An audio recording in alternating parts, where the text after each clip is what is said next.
अस्सलामुअलैकुम students, Khans academy के इस तालीमी चैनल में आप तमाम तलबा और तालिबात का खुशामदीद है, इस्तकबाल है। जैसे कि हमने आपको बताया था कि हमारे इस तालीमी चैनल पर जो है रहनुमाई लेक्चर्स आने जा रहे हैं। एक रहनुमाई लेक्चर जो है वो हो चुका है, दूसरा आज आप हिंदी का रहनुमाई लेक्चर इस वीडियो में देखेंगे। इस रहनुमाई लेक्चर के लिए हमने मुंबई की मशहूर मारूफ शख्सियत मुनव्वर मलिक सर को जो है मदऊ किया है हमारे तालीमी चैनल पर। और मुनव्वर सर का ख़ुद का एक ज़ाती यूट्यूब चैनल है ई गाइडेंस करके, जिसका लिंक डिस्क्रिप्शन में आपको दिया गया है। आप उनके चैनल से भी फैज़याब हो सकते हैं। तो चलिए मैं अब अगली मुलाकात आपसे करवाने जा रहा हूँ मुनव्वर मलिक सर से।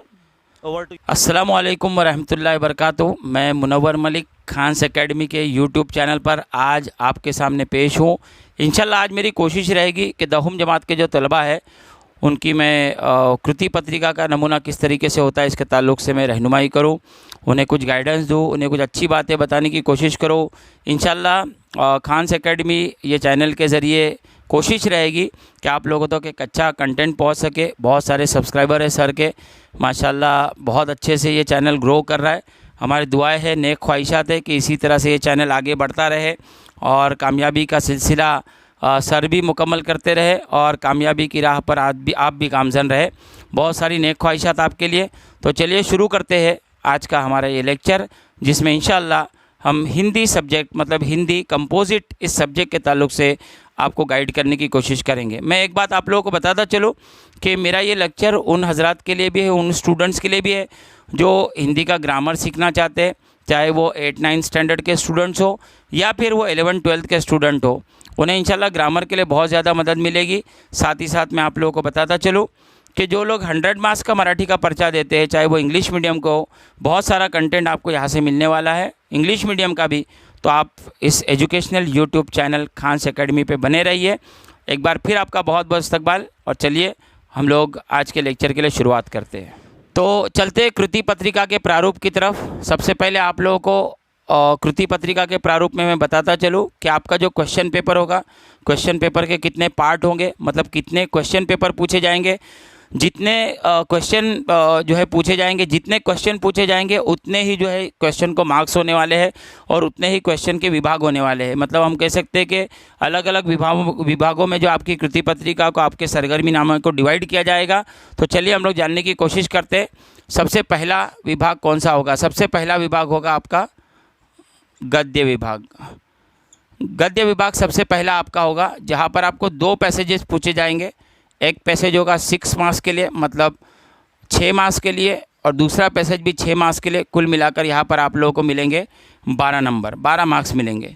सेकंड, दूसरा मतलब ये प्रश्न ही आप इसको पकड़ लो, पहला प्रश्न दूसरा प्रश्न। अब यहाँ पर ये होगा पद्य विभाग। पद्य विभाग में आप लोगों को 4 मार्क्स के लिए एक पोएट्री, 4 मार्क्स के लिए दूसरी पोएट्री, इस तरह से कुल मिलाकर जो है 8 मार्क्स के क्वेश्चन होंगे। अगर हम इन दोनों सेक्शंस की बात करें तो पैसेजेस इन दोनों सेक्शन पर पूछे जाएंगे और दोनों मिलाकर आप लोगों को पहले और दूसरे सेक्शन पर आप लोगों को मार्क्स मिलेंगे 20, मतलब 20 मार्क्स का ये सेक्शन होगा। उसके बाद में हम आ जाएंगे प्रश्न क्रमांक 3 पर, जो कि होगा भाषा अभ्यास।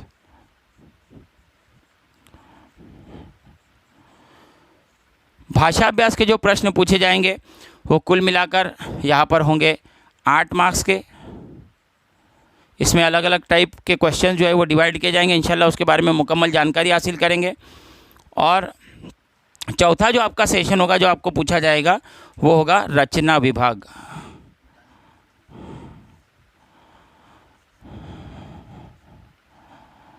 रचना विभाग, जिसको आमतौर से हम राइटिंग स्किल भी कहते हैं। और रचना विभाग के लिए कुल मार्क्स है यहाँ पर 12। कुल मिलाकर यहाँ पर मार्क्स हो जाएंगे आपके 20, मतलब 20 मार्क्स। ये आपका पूरा क्वेश्चन पेपर का पैटर्न है। और अगर हम एक अंदाज़ा ये लगाए कि अगर हमारे क्वेश्चन पेपर को अगर हम 4 हिस्सों में तकसीम करें तो पहला हिस्सा गद्य विभाग का, दूसरा हिस्सा पद्य विभाग का, तीसरा हिस्सा भाषा अभ्यास का और चौथा हिस्सा जो होगा वो रचना विभाग का, इस तरह से डिवाइड किया जाता है। हम लोग देखते हैं कि हिंदी सब्जेक्ट स्कोरिंग सब्जेक्ट है, एक ऐसा सब्जेक्ट है जिसमें ज़्यादा मार्क्स हासिल किए जा सकते हैं। लेकिन अक्सर ये देखा गया है, चूँकि बोर्ड में मैं खुद जो है मतलब पेपर चेक करता हूँ, पेपर जब चेक किए जाते हैं तो उसमें हम देखते हैं कि ऊपर का जो ये हिस्सा होता है 12 मार्क्स और 8 मार्क्स का, यहाँ पर बच्चे बहुत अच्छे मार्क्स लेते हैं क्योंकि काफ़ी प्रैक्टिस होती है गद्य और पद्य सेक्शन की। लेकिन भाषा अभ्यास और रचना विभाग का जो सेक्शन होता है, यहाँ पर प्रैक्टिस ना होने की वजह से कहीं ना कहीं यहाँ पर जो है मार्क्स जो होते हैं वो कम मिलते हैं और उसका खमियाजा भुगतना पड़ता है। हमने देखा है कि कई मर्तबा यहाँ पर 20 में से 18 तक मार्क्स मिल जाते हैं बहुत आसानी के साथ में बच्चों को। लेकिन यहाँ पर जब हम देखते हैं 8 और 12 मार्क्स का सेक्शन है, यहाँ 8 में से 4 मार्क्स किसी तरह से बच्चे ले लेते हैं, लेकिन जो 12 मार्क्स का ये रचना विभाग का सेक्शन होता है, यहाँ पर हमने देखा है कि बिल्कुल प्रैक्टिस ना होने की वजह से कभी यहाँ पर 3 तो कभी 2 कभी 1, ऐसे मतलब इतने कम मार्क्स कि उम्मीद ही नहीं की जा सकती कि ऊपर के हिस्से में इतने ज़्यादा मार्क्स मिल रहे हैं, जबकि नीचे के हिस्से में जाने के बाद पूरा परसेंटेज जो है डाउन हो जाता है। अगर आप ऊपर देखें तो परसेंटेज 90 का है, 20 में से 18 मतलब, लेकिन जैसे ही हम नीचे आते हैं हम देखते हैं कि यहाँ पर परसेंटेज हमारा 50 हो गया और यहाँ पर तो आने के बाद में हमारा 20 से भी कम परसेंट नीचे आ गया।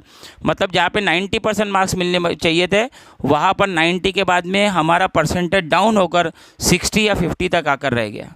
तो ये एक बहुत बड़ा अलमिया है हमारे स्टूडेंट्स के साथ में। इंशाल्लाह हम लोग कोशिश करेंगे कि आज इससे किस तरह से उभरेंगे हम लोग, किस तरह से हम लोग ज़ायद मार्क्स ले सकते हैं, इसके बारे में इंशाल्लाह हम मुकम्मल जानकारी हासिल करने की कोशिश करेंगे। हम चलेंगे एक एक सेक्शन की तरफ और जानने की कोशिश करेंगे कि सवाल पूछने का बोर्ड का तरीक़ाकार क्या होगा। तो हम लोग बात कर रहे हैं पहले विभाग की, जो कि है गद्य विभाग। गद्य विभाग में जो 6 मार्क्स का क्वेश्चन पूछा जाएगा, एक पैसेज आपको दिया जाएगा। ये पैसेज कितना बड़ा होगा, तो पैसेज की अगर बात करें तो 50 से 60 शब्दों पर मुश्तमिल होगा, मतलब 50 से 60 अल्फाज पर मुश्तमिल एक पैसेज दिया जाएगा। पैसेज बहुत बड़ा नहीं होगा, आमतौर से हम देखते हैं कि गाइड में, डाइजेस्ट में, 21 में बहुत बड़े बड़े पैसेज दिए जाते हैं। इतने बड़े पैसेज जो है वो बोर्ड नहीं पूछता। आप बोर्ड के पुराने पर्चे निकाल कर देख लो, बोर्ड एक बहुत ही छोटा सा पैसेज आपको देता है। हमको सबसे पहला काम ये करना होता है कि उसको अच्छे से रीड करना होता है। अच्छा, यहाँ पर 3 टाइप के क्वेश्चन आप लोगों को पूछे जाएंगे। सबसे पहला जो क्वेश्चन होगा वो होगा आकलन कृति का।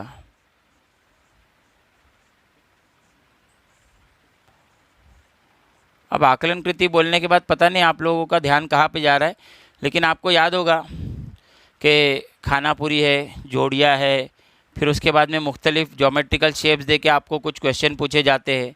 जी हाँ प्यारे बच्चों, आप बिल्कुल सही समझ रहे हैं, यही है आकलन कृति के क्वेश्चन। और आकलन कृति के लिए आपको मिलने वाले हैं 2 मार्क्स। नेक्स्ट क्वेश्चन की तरफ हम लोग आते हैं। दूसरा क्वेश्चन आपका होगा व्याकरण, व्याकरण कृति।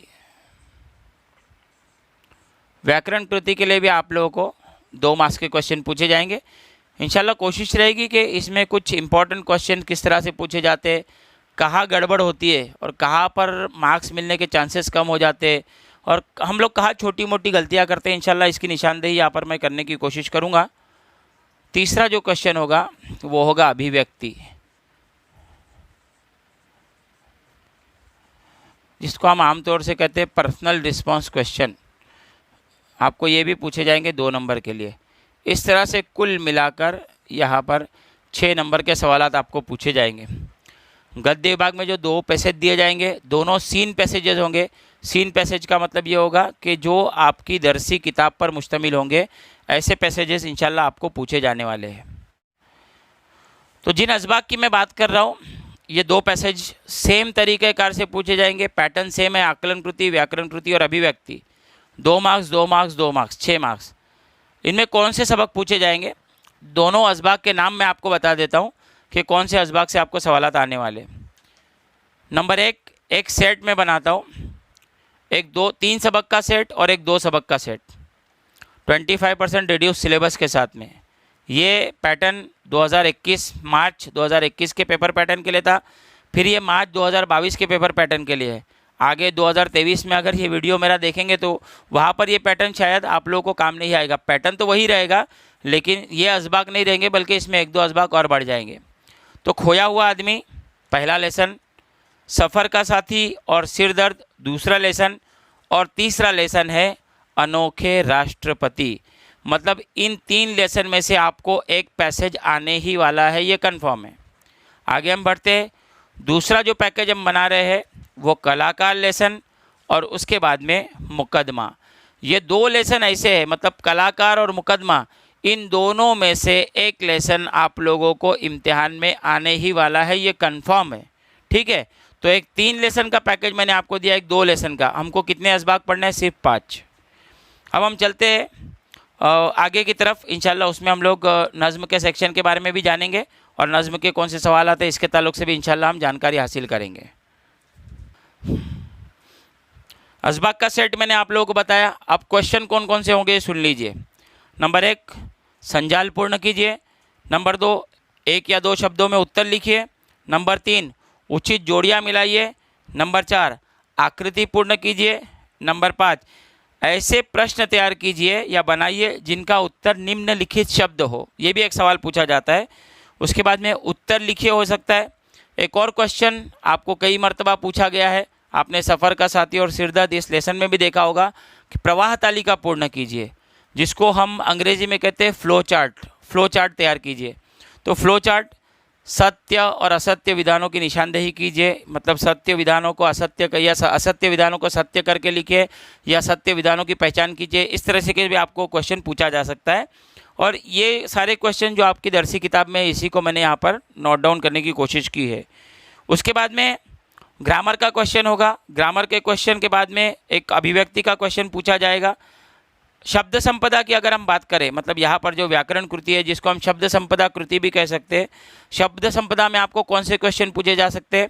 सबसे पहले अनेकार्थी शब्द हो सकता है, शब्द युग्म हो सकता है, पर्यायवाची शब्द हो सकता है या समानार्थी शब्द हो सकता है, विलोम शब्द हो सकता है, उपसर्ग और प्रत्यय शब्द पूछा जा सकता है, एक शब्द अनेक शब्दों के लिए एक शब्द पूछा जा सकता है, विराम चिन्ह, कृदंत रूप, तद्धित रूप, तत्सम, तद्भव तथा विदेशी शब्द। ये क्वेश्चन आज तक पूछे गए। अभी तक का अगर ये नए पैटर्न के हिसाब से अगर आप देखोगे, नए पैटर्न को अगर आप सर्च करोगे बोर्ड के क्वेश्चन पेपर में, तो आपको ये सारे क्वेश्चन नज़र आएंगे। और ये बोर्ड के ही पैटर्न से मुतालिक हमने जो है क्वेश्चंस को यहाँ पर लेने की कोशिश की है। अब कुछ क्वेश्चंस ऐसे ये 2 मार्क्स के लिए जो आपको कंफ्यूज कर सकते हैं। जैसे मिसाल के तौर पर आपको सवाल पूछा कि भिन्नार्थ शब्द लिखिए। अब भिन्नार्थ शब्द क्या होता है? भिन्नार्थ शब्द आप देखेंगे कि जैसे मिसाल के तौर पर मैं आपको मिसाल दे दूं कि एक शब्द है उत्तर। उत्तर भिन्नार्थ शब्द है। जैसे उत्तर, एक उत्तर का अर्थ होता है दिशा, मतलब उत्तर दिशा है, उत्तर, दक्षिण, पूरब, पश्चिम। तो उत्तर एक दिशा है और उत्तर का एक अर्थ जवाब भी होता है। मतलब उत्तर के 2 अर्थ हुए, उत्तर दिशा भी है और उत्तर जवाब भी है। तो भिन्नार्थ शब्द आप याद रखेंगे, भिन्नार्थ शब्द का मतलब होता है प्रश्न एक है, मतलब शब्द एक दिया गया है लेकिन उसके 2 भिन्न भिन्न अर्थ होते हैं। एक और इसका मतलब हो सकता है अर्थ। अर्थ का मतलब पैसा होता है, अर्थ का मतलब जो है वो धन भी होता है और अर्थ का मतलब भी होता है। हार, हार की अगर हम बात करें तो हार जो माला पहनाई जाती है उसको भी हार कहते हैं और हार पराजय को भी कहते हैं, मतलब हार जाने को भी जो है वो हार कहते हैं। तो इसको याद रखेंगे। दूसरा हम लोग बात करेंगे समानार्थी शब्द, जैसे नदी का सरिता या तटीनी हम कह सकते हैं, पद का मार्ग या रास्ता। तो ये तो बहुत आसान है पहचानने में। तीसरा विरोधार्थी शब्द या विलोम शब्द या जिसको विपरीत शब्द भी कहा जाता है, अक्सर इस्तेमाल होने वाला शब्द है विलोम शब्द। सच्चा का झूठा और उसके बाद में पराया का अपना। अब एक वचन और बहुवचन शब्द पहचानना, जैसे कपड़ा का कपड़े, रास्ता का रास्ते। यहाँ पर एक चीज़ आप लोगों को याद रखनी है, एक वचन, बहुवचन और स्त्रीलिंग पुल्लिंग में कि आपको स्त्रीलिंग और पुल्लिंग शब्द लिखना है या फिर आपको स्त्रीलिंग और पुल्लिंग शब्द पहचानना है। ये बहुत इंपॉर्टेंट चीज़ है। जैसे मिसाल के तौर पे आपको प्रश्न पूछा कि बादशाह और इसका पुल्लिंग शब्द बनाइए, इसका जो है स्त्रीलिंग शब्द बनाइए, तो बादशाह पुल्लिंग है, इसका स्त्रीलिंग शब्द हो जाएगा बेगम। लेकिन आपको पूछा बादशाह शब्द दिया और आपको प्रश्न पूछा गया है लिंग पहचानिए, तब तो आप उसका बेगम उत्तर नहीं लिख सकते। आपको वहाँ पर जवाब लिखना होगा बादशाह जो है वो पुल्लिंग है, अगर बेगम दिया है तो स्त्रीलिंग है। तो लिंग पहचानना और लिंग परिवर्तन करना, इसमें फ़र्क है। उसी तरह से एक वचन अनेक वचन पहचानना और एक वचन अनेक वचन में परिवर्तन करना। यहाँ पर कुछ स्टूडेंट्स मेरे साथ में हैं, मैं उनसे सवाल पूछना चाहूँगा कि इसी तरह से एक वचन और बहुवचन में अगर कपड़ा शब्द दिया है और कपड़ा शब्द में आपको सवाल पूछा गया है कि वचन पहचानिए। आपका आंसर क्या होगा, कोई बता सकता है? खान्स एकेडमी के कुछ स्टूडेंट्स हैं मेरे साथ में। कपड़ा, वचन पहचानिए। एक वचन, वेरी गुड। मतलब कपड़ा का कपड़े नहीं हो जाएगा बल्कि एक वचन हो जाएगा। वचन पहचानने के लिए कहा है। अगर वचन बदलने के लिए कहा जाता तो, या एक वचन का बहुवचन कीजिए तो कपड़ा का क्या हो जाता? कपड़े। उसी तरह रास्ता का रास्ते। लेकिन रास्ता क्या है? एक वचन है और रास्ते क्या है? बहुवचन है। तो बहुत अच्छी तैयारी वसीम सर ने आपकी कराई है। चलिए आगे बढ़ते हैं हम। अनेक शब्दों के लिए एक शब्द, जैसे एक शब्द पूछा जाता है जिसका अंत ना हो तो वो कहलाता अनंत। मतलब जिसका अंत ना हो वो अनंत है। और कक्षा में हमारे साथ पढ़ने वाला कौन होता है? हम लोग अंग्रेजी में एक लफ्ज़ इस्तेमाल करते हैं कॉलीग्स, तो हमारा वो होता है सहपाठी। सहपाठी एक शब्द इस्तेमाल किया गया है, सहपाठी। तो सहपाठी शब्द होता है। प्यारे बच्चों, आप भी याद रखेंगे, जो लोग ऑनलाइन के ज़रिए हमसे जुड़े हुए हैं आप याद रखने की कोशिश करेंगे। यहाँ पर विराम चिन्हों का भी प्रश्न पूछा जाता है, तो विराम चिन्हों के ताल्लुक से भी आप लोगों को थोड़ा सा मैं बताता चलूँ, ताकि ये इंपॉर्टेंट क्वेश्चन आपके जहन में रहेगा कि किस तरह से सवालात पूछे जाते हैं। यहाँ पर ये पूरा प्रश्न हम लोग देखने की कोशिश करेंगे, क्योंकि कन्फ्यूज़न थोड़ा सा होता है।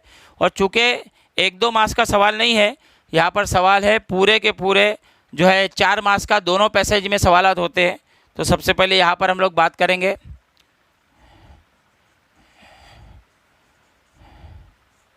यह है अल्प विराम।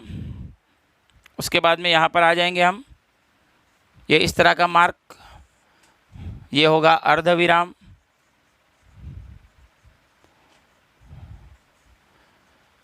एक और विराम चिन्ह हम देखेंगे।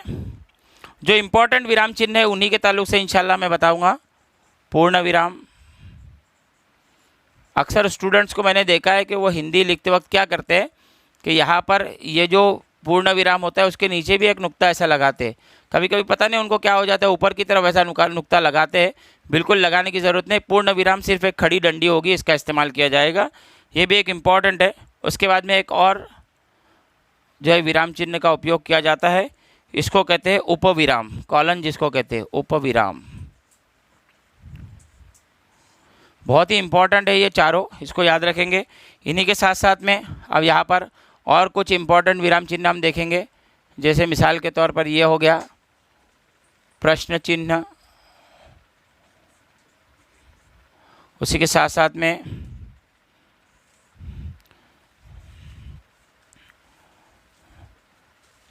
ये हो गया विस्मयादि बोधक चिन्ह।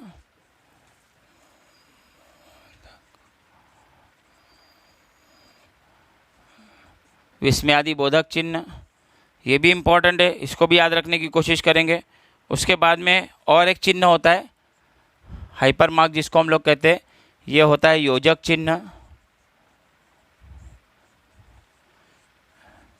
ये तकरीबन 8 चिन्ह है जो हमेशा अक्सर पूछे गए हैं और जिनके बारे में हमको मालूमात होना बहुत ज़रूरी है। उसके बाद में ये इस तरह 6 और 9 में कहता हूँ हमेशा एकेरी अवतरण चिन्ह। और उसके बाद में मैं इसको कहता हूँ 66 और 99, ताकि बच्चे बहुत आसानी से याद रख सके। यह है दुहेरी और अवतरण चिन्ह। बस इसको आप याद रखने की कोशिश कीजिए। अल्प विराम, अर्ध विराम, पूर्ण विराम, उपविराम, प्रश्न चिन्ह, विस्मयादि बोधक चिन्ह, योजक चिन्ह, एकेरी अवतरण चिन्ह और दुहेरी अवतरण चिन्ह। इसके अलावा भी कोष्टक वगैरह होता है, हाइफन होता है, लेकिन वो बहुत ज़्यादा पूछा नहीं जाता। अक्सर जो एग्ज़ाम में पूछे जाने वाला सवाल यही है। मैं कुछ देर के लिए बाजू में हट जाता हूँ, आप लोग अगर चाहे तो इसका स्क्रीनशॉट भी ले सकते हैं, ताकि आपकी पढ़ाई के लिए आपको आसानी यहाँ पर हो जाए। तो ये आप देख सकते हो और यहाँ से आप स्क्रीनशॉट भी ले सकते हो। हाँ, और अगर हम बात करें तो इसमें एक क्वेश्चन पूछा जाता है उपसर्ग और प्रत्यय वाला। उपसर्ग और प्रत्यय। स्टूडेंट बड़े कंफ्यूज होते हैं कि उपसर्ग क्या होता है, प्रत्यय क्या होता है। मैं एक आसान तरीका बताता हूँ आपको पहचानने का। उपसर्ग के आगे जो शब्द है, जो अक्षर है वो है उ, और प्रत्यय के आगे जो पहला अक्षर है वो है प। तो उ से ऊपर याद रखना है, उ से ऊपर, और प से याद रखना है पीछे। तो जो ऊपर है वो आगे है और जो प है वो प से पीछे। हमने एक पहले देवदास फिल्म देखी थी बहुत पहले, वो हमेशा जैकी श्रॉफ जो ऐसे काफिया लफ्ज़ का इस्तेमाल करता था, प से पीछे, प से पराए, प से ऐसा, प से वैसा, प से पानी। तो उस तरह से हमको याद रखना है, प से पीछे और ऊ से ऊपर मतलब आगे। तो ये शॉर्टकट आप लोग याद रखने की कोशिश करेंगे। अब यहाँ पर एक शब्द है, जैसे मिसाल के तौर पे एक शब्द है सत्य, ठीक है। अब सत्य के आगे अगर हम इसको अ को लगाएंगे, अ अक्षर को, तो ये हो जाएगा असत्य। तो सत्य मूल शब्द था, उसके आगे अ जो है वो उपसर्ग लगा, तो एक नया शब्द बना जो अर्थ के एतबार से भी जो है अलग शब्द है। ये असत्य शब्द जो हो गया उपसर्ग युक्त शब्द है। उसी तरीके से एक शब्द है मधुर, मधुर शब्द है। अब मधुर के आगे जो है, अगर मधुर शब्द के साथ में अगर हम यहाँ पर अंत में ता अक्षर को अगर हम जोड़ते हैं, जो कि प्रत्यय युक्त शब्द था, अंत में आया, हमने देखा मधुर के बाद ये शब्द आ रहा है, तो मधुरता, तो ये ता शब्द की बुनियाद पर ये प्रत्यय युक्त शब्द हो जाएगा। मधुर मूल शब्द, उसके साथ में ता जुड़ा, मधुरता। सत्य मूल शब्द, उसके साथ में अ जुड़ा, असत्य। तो उपसर्ग और प्रत्यय पहचानना इंशाल्लाह आप लोगों के लिए बहुत आसान हो जाएगा। हमेशा याद रखेंगे उपसर्ग युक्त शब्द आगे होगा और प्रत्यय युक्त शब्द हमेशा जो है वो पीछे की तरफ लगाया जाएगा। कुछ शब्द ऐसे भी होते हैं जिसमें उपसर्ग भी लगता है और प्रत्यय भी लगता है, दोनों शब्दों का प्रयोग होता है। तो इनको अच्छे से याद रखेंगे। इसके लिए 1 मार्क्स का क्वेश्चन आपको इम्तिहान में हो सकता है। यहाँ पर हम देखेंगे प्रत्यय में 2 और रूप क्वेश्चन में पूछे जाते हैं, एक कृदंत प्रत्यय और एक तद्धित प्रत्यय। अगर इन दोनों प्रत्यय की अगर हम लोग बात करें तो आप याद रखेंगे कि तद्धित प्रत्यय हमेशा उन के अंत में लगेंगे जहाँ पर जो है नाम, सर्वनाम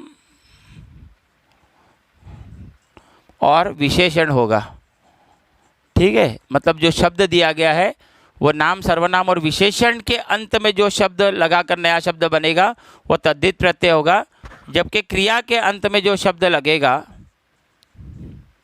आप जानते हैं नाम, सर्वनाम, विशेषण और क्रिया, तो नाम, सर्वनाम और विशेषण के साथ में अंत में आने वाले शब्द तद्धित प्रत्यय होंगे, क्रिया के साथ में अंत में आने वाले शब्द होंगे वो कृदंत प्रत्यय। जैसे मिसाल के तौर पर अगर हम यहाँ बात करें दौड़ना, तो दौड़ना से अगर हम कृदंत प्रत्यय बनाना चाहें तो यहाँ पर हो जाएगा दौड़ाक। और चढ़ना का हो जाएगा चढ़ाई, ठीक है। तो दौड़ाक ये शब्द कृदंत प्रत्यय हो गया, चढ़ाई ये शब्द भी कृदंत प्रत्यय हो गया क्योंकि रिलेटेड है क्रिया से। उसी तरीके से अगर यहाँ पर हम आ जाए सुंदर, यहाँ पर शब्द बनेगा सुंदरता। सुंदरता शब्द, सुंदर के एंड में ता जो जॉइंट हुआ है, मतलब जो लगा है, हम देखेंगे कि सुंदर शब्द जो है वो विशेषण है, विशेषण के साथ में आया है, इसलिए ये तद्धित प्रत्यय हो गया।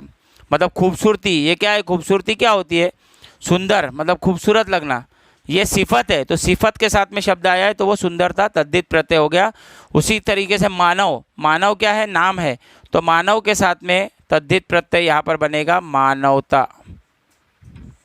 तो इसको भी आपको याद रखने की ज़रूरत है। नाम, सर्वनाम, विशेषण के साथ में तद्धित प्रत्यय और क्रिया के साथ में जो शब्द आएगा वो कृदंत प्रत्यय होगा।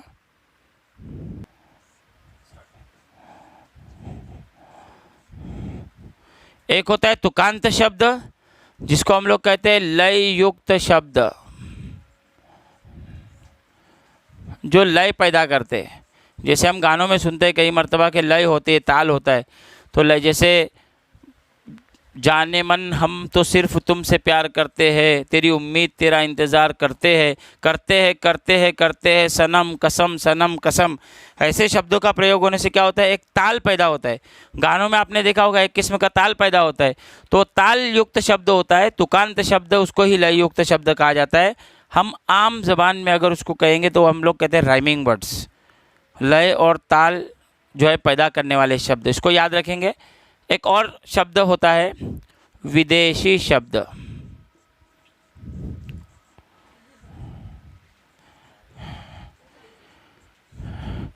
इंडियन प्रॉपर लैंग्वेजेस को छोड़कर जितनी लैंग्वेजेस यहाँ पर है जो पढ़ी जाती है, जैसे अंग्रेज़ी हो, फ़ारसी हो, अरबी हो, इन तमाम के इस्तेमाल होने वाले शब्द, अरबी मूल जो है वो इंडियन लैंग्वेज नहीं है, फ़ारसी मूल इंडियन लैंग्वेज नहीं है, अंग्रेज़ी मूल इंडियन लैंग्वेज नहीं है, फ्रेंच हो, जर्मनी हो, इटालियन हो, जो भी लैंग्वेजेस जो भारत की नहीं है, उर्दू, हिंदी, मराठी, मलयालम, बांग्ला और न जाने कितनी सारी लैंग्वेजेज जो इंडिया में बोली जाती है। इनके अलावा वैसे तो अंग्रेजी भी इंडिया में बोली जाती है, लेकिन वो विदेशी लैंग्वेज है।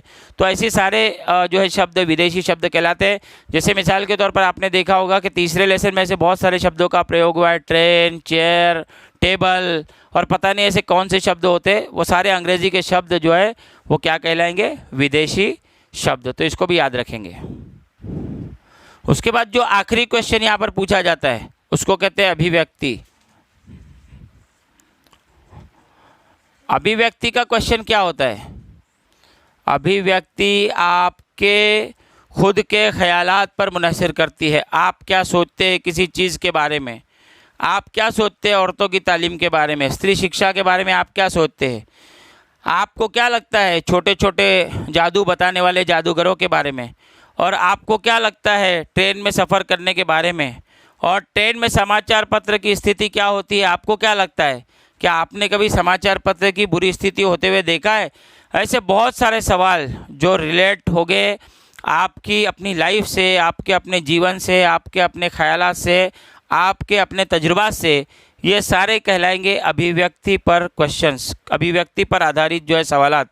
जहाँ पर आपको लिखना होगा, आपको जो कंटेंट दिया जाएगा 25 to 30 वर्ड्स, मतलब 25 से 30 शब्दों में आपको अभिव्यक्ति, पर्सनल रिस्पॉन्स, जिसको हम लोग कहते हैं ज़ाती राय उर्दू में, ज़ाती राय आपको एक टॉपिक पर देनी होगी कि आपको क्या लगता है।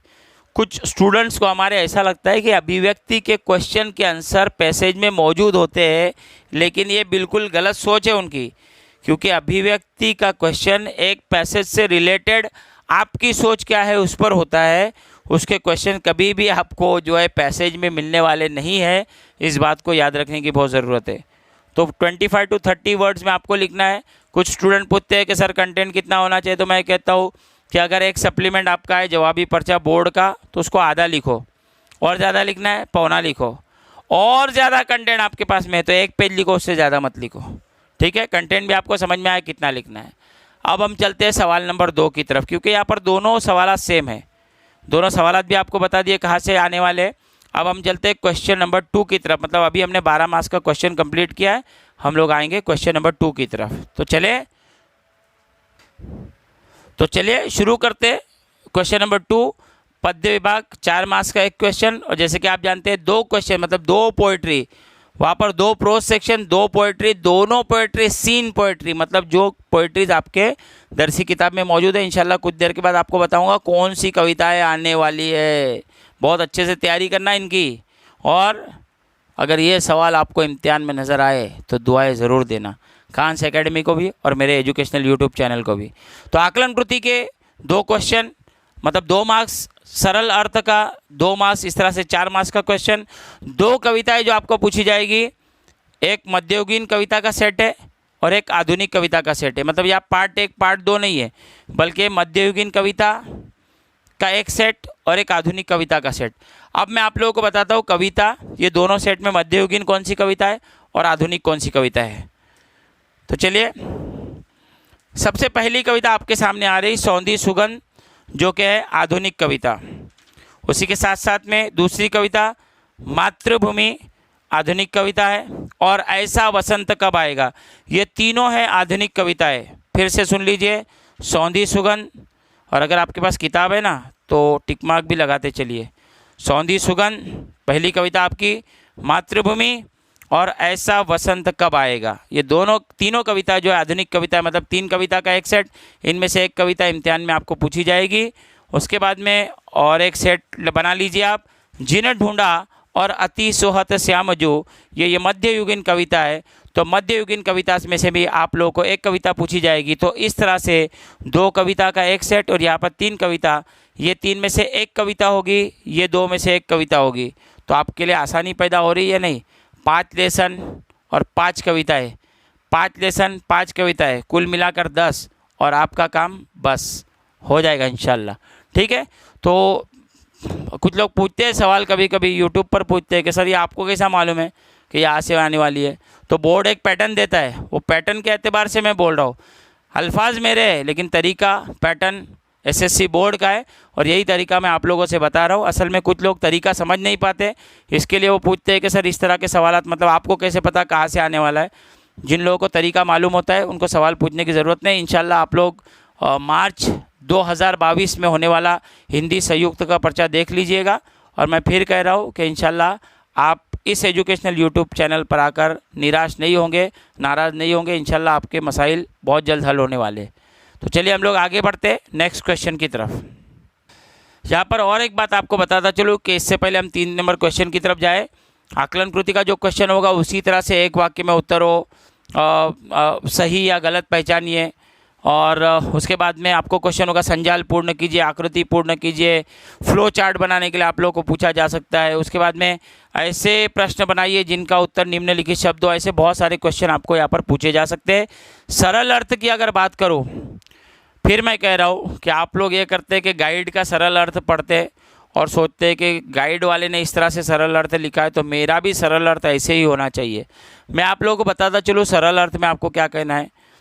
कवि का नाम लिखिए आप, हो सके कविता का नाम अगर याद हो तो कविता का नाम भी आप लिखिए कि ये कौन सी कविता है, कौन से कवि ने इसको लिखा है। ये 2 वाक्य में लिखने के बाद आप डायरेक्टली आपको जो कवि ने लिखा है उसका सरल अर्थ आपको क्या समझ में आ रहा है। आप जानते हैं कि अभिव्यक्ति का क्वेश्चन जो यहाँ पर पर्सनल रिस्पॉन्स क्वेश्चन होता है उसको यहाँ से हटा के सरल अर्थ लाया गया है। अब कुछ लोग ये समझते हैं कि सरल अर्थ का मतलब वही है जो गाइड में लिखा है उसको पढ़ के लिखना है, बल्कि एक बात याद रखिए, सरल अर्थ भी अभिव्यक्ति का ही क्वेश्चन है और इसी का एक टाइप है जिसमें आपको अपने दिमाग से, अपनी सोच से, अपनी सलाहियत से और आपने जो साल भर पढ़ा है क्लासरूम में वो उस तमाम नॉलेज का इस्तेमाल करते हुए आपको लिखना होता है सरल अर्थ। कि आपने इस कविता की इस 2 लाइन से आपको क्या समझ में आया, आपके टीचर ने आपको क्या पढ़ाया, आपने क्या समझाया, आपने किस तरह से समझाया। तो आप ज़रूर सहारा लीजिए किसी गाइड का, किसी डाइजेस्ट का, लेकिन आप उन सवालात पर मुनहसिर मत रहिए कि आज गाइड वाले ने इस तरह से लिखा है तो मुझे भी ऐसे ही लिखना होगा, या उसको रट्टा मार के याद कर लिया। तो इसको मेहरबानी करके मैं आपसे गुजारिश करूँगा कि इससे बचने की कोशिश कीजिए और आप अपने जुमले में लिखने की कोशिश कीजिए। इंशाल्लाह आपको बहुत अच्छे मार्क्स मिलेंगे। तो प्यारे बच्चों, हम आ चुके हैं क्वेश्चन नंबर 3 की तरफ। और क्वेश्चन नंबर 3 में आप लोगों को जो पहला क्वेश्चन पूछा जाएगा वो होगा मानक वर्तनी का, जिसके लिए आप लोगों को मिलेगा 1 नंबर। कतरा कतरा दरिया बनता है, आपने सुना होगा और आप इम्तिहान में इसका अमली नमूना देखेंगे इंशाअल्लाह। तो मानक वर्तनी का जो क्वेश्चन पूछा जाता है उसमें एक शब्द को 4 अलग अलग तरीके से लिखा जाता है। जैसे मिसाल के तौर पर एक शब्द है विद्यापीठ, तो इस तरह से लिखा उसको विद्यापीठ एक शब्द। एक और शब्द यहाँ पर लिखा विद्यापीठ, एक और शब्द यहाँ पर लिखा विद्यापीठ, और एक और शब्द यहाँ पर विद्यापीठ। तो इन चारों शब्दों में हम देखेंगे ये विद्यापीठ, चूँकि द को यहाँ पर उसका पैर नहीं तोड़ा है, उसको आधा नहीं किया है, इसलिए ये रॉन्ग है। यहाँ पर हमने देखा वी को दीर्घ लिखा है, ऐसे ही ये रॉन्ग हो गया। यहाँ पर सब कुछ सही है यहाँ तक, लेकिन यहाँ पर ठ की जगह ट लिखा है, ये भी रॉन्ग हो गया। और यहाँ पर ये बिल्कुल सही है विद्यापीठ। तो विद्यापीठ जो राइट आंसर है उसकी हम निशानदेही करेंगे और यहाँ पर हमारे आंसर में हम लोग इस तरह से लिखेंगे विद्या, द का पैर तोड़ा और यहाँ पर पीठ। ये इस तरह का क्वेश्चन होता है। एक्टिविटी के कुछ क्वेश्चन के लिए मेरे वीडियो में आप बने रहिए। इंशाल्लाह आखिर में एक बहुत अच्छा आपको मौका देने वाला हूँ, और वो मौका क्या होगा वीडियो पूरा देखने के बाद आपको पता चलेगा। नेक्स्ट क्वेश्चन फिर 1 मार्क का, मैंने कहा ना कतरा कतरा दरिया बनने वाला है। फिर 1 मार्क्स का क्वेश्चन, और वो होगा अव्यय का वाक्य में प्रयोग करना। पहले अव्यय पहचानने के लिए आता तो हम सोचते थे ये नाम है, सर्वनाम है, विशेषण है, क्रिया है, फिर उसके बाद में क्रिया विशेषण अव्यय है, संबंध सूचक अव्यय है, समुच्चय बोधक अव्यय है या विस्मयादि बोधक अव्यय है। पहचानना काफ़ी मुश्किल हो जाता था, लेकिन आपके लिए आसान कर दिया बोर्ड ने। एसएससी बोर्ड ने आपको हलवा तोड़ कर दिया, आपको खाना है। क्या करना है, यहाँ पर मिसाल के तौर पर एक शब्द दिया साथ, आपको क्या करना है इसका वाक्य में प्रयोग करना है साथ। जैसे मिसाल के तौर पर मैंने यहाँ एक वाक्य बनाया, अली को माँ के साथ रहना पसंद है। अली को माँ के साथ रहना पसंद है। और साथ का मैंने वाक्य में प्रयोग किया कहाँ पर, यहाँ पर, तो मैंने इसको एक मरतबा अंडरलाइन कर लिया, बस हो गया, आपको मुकम्मल मिल गया 1 मार्क्स। बताओ कितना आसान है 1 मार्क्स हासिल करना। इसी तरीके से आपको बहुत सारे सवालात पूछे जाते हैं। अव्यय का वाक्य में प्रयोग करना मुझे नहीं लगता कोई भी स्टूडेंट ये आंसर छोड़कर आता है, बहुत आसान है, इसलिए हम इसको बहुत ज़्यादा समझाने के चक्कर में नहीं पड़ते। हम लोग और आगे बढ़ते हैं जहाँ पे कुछ डिफ़िकल्ट क्वेश्चन के बारे में हम जानेंगे। तो आ चुके हैं हम बहुत ही इंपॉर्टेंट क्वेश्चन, जो कि कई बच्चों का इसमें कन्फ्यूज़न होता है कि सर संधि किस तरह से पहचाने। मैं आखिर में आपको मैंने कहा ना कि एक ट्रिक बताने वाला हूँ, इंशाल्लाह कोशिश रहेगी आप बहुत आसानी से संधि का क्वेश्चन हल करेंगे। और संधि में कोई बहुत बड़ा रॉकेट साइंस नहीं है, कोई बहुत बड़ा तारे तोड़ के लाने का काम नहीं है। इंशाल्लाह बहुत आसानी से आप ये सवाल हल कर लेंगे। संधि के 3 टाइप है, स्वर संधि, व्यंजन संधि, विसर्ग संधि। स्वर संधि की अगर बात करेंगे तो 2 स्वरों के मेल से। स्वर संधि के और बहुत सारे उपप्रकार है, लेकिन आप उर्दू मीडियम के स्टूडेंट से याद रखिए, आपको स्वर संधि के उपप्रकार लिखने की आवश्यकता नहीं है, ज़रूरत नहीं है। स्वर संधि आपने पहचान लिया काफ़ी है, उसमें कौन कौन सी संधि है, यण संधि, गुण संधि, वो सब लिखने की आपको आवश्यकता नहीं है। फिर मैं आपको बता रहा हूँ। उसके बाद व्यंजन संधि, विसर्ग संधि। अब स्वर संधि 2 स्वरों का मेल, मतलब स्वर प्लस स्वर, इस तरह से हम कह सकते हैं, स्वर का स्वर से मेल। 2 स्वरों का जब मेल होता है, अब हिंदी में स्वर कौन से है, अ आ इ ई उ ऊ ए ऐ ओ औ अम आहा। व्यंजन को से क ख ग ग ड ढ प फ ब भ न ध म, जितने भी है वो सारे क्या है, व्यंजन है। अब यहाँ पर 2 स्वरों का मेल, जैसे महा अधिक आत्मा, महा अधिक आत्मा, महा को आत्मा से मिलाया, हो गया महात्मा। ये है हमारा स्वर संधि का एक उदाहरण। उसी तरीके से आप आ जाओ व्यंजन संधि पे।